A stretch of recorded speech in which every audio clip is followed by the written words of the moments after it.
Hey guys, what's up? It's Greg. So yeah, this is my first video! Yeah! Wow!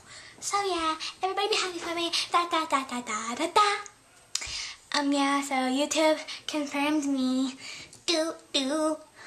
Okay, so yeah, so to the point.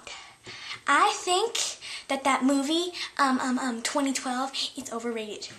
The world's not gonna go boom, bam, at 2012. So yeah, I doubt that the planets will align, then boom, boom, boom, boom, boom. It will happen in 2012. Bad. No, no, no. I do not think that will happen.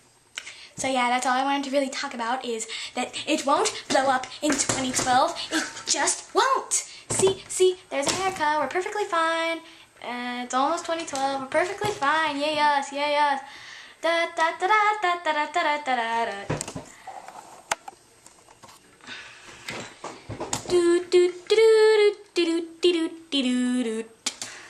So yeah, that's all I wanted to talk about. So bye. Please subscribe.